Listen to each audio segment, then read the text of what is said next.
Salut les amis, bienvenue dans notre cuisine. Toujours dans la série des recettes à base de poire, on va réaliser un gâteau crémeux à la poire. Si vous voulez régaler votre famille, je vous suggère de suivre cette recette, de la refaire chez vous, et ensuite de me dire ce que vous en pensez. L'élément principal, la poire. Ici j'en ai une parce qu'elle fait 850 grammes, elle est énorme. J'utiliserai 2 œufs, 100 ml de lait, 60 g de sucre, 70 g de farine tamisée, 20 g de beurre que l'on fera fondre, une pincée de sel, j'utiliserai pas tout bien sûr, de la levure chimique, ici j'ai un sachet de 12 g et 8 g d'extrait de vanille. On va blanchir nos œufs avec le sucre, une pincée de sel.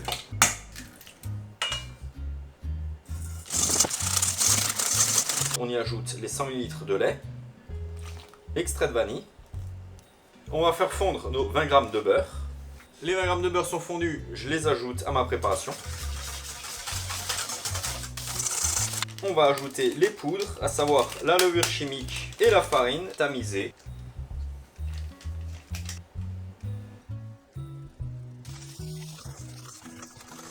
On garde cette préparation juste à côté. On va maintenant éplucher notre poire.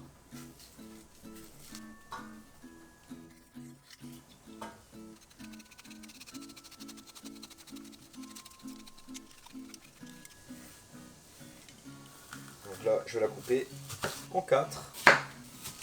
Je vais retirer le cœur.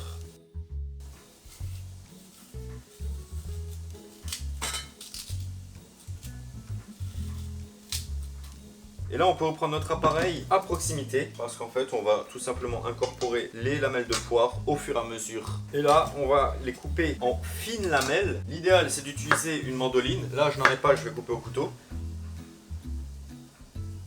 Comme ceci, environ 2 mm. Je dispose donc les poires dans l'appareil. Je mélange au fur et à mesure. Et ainsi de suite. On mélange délicatement pour ne pas casser les poires.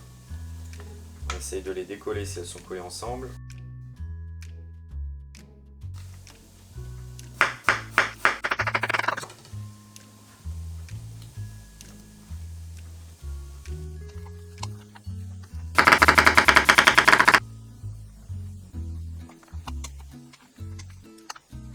On va alors prendre notre moule, on va le graisser. Et là, on va disposer nos poires.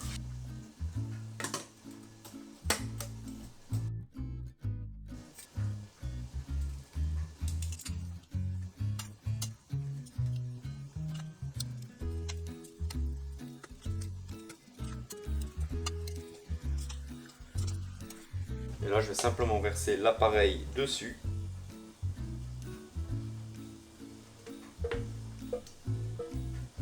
Là, mon four est à 180 degrés. Je vais donc enfourner le gâteau pour 50 à 60 minutes. Mais l'idéal est de tester la cuisson avec la pointe d'un couteau d'office. Il faut que la lame ressorte humide mais propre. Voilà. Le gâteau est cuit. On peut utiliser un peu de nappage ou de confiture de poire que l'on fait chauffer avec un petit peu d'eau. On peut badigeonner le dessus de notre gâteau pour lui donner un aspect brillant.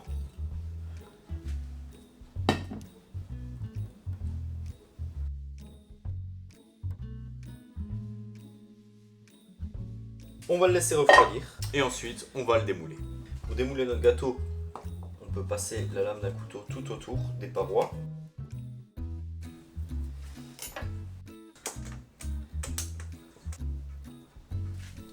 Et voilà le résultat.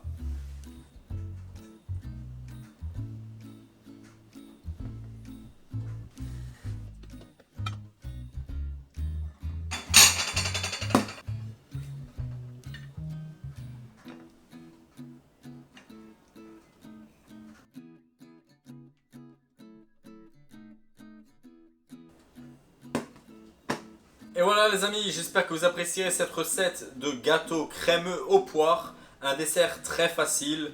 Faites-le, régalez toute votre famille. Dites-moi ce que vous en pensez dans les commentaires. Et je vous retrouve très bientôt pour une nouvelle recette. Salut!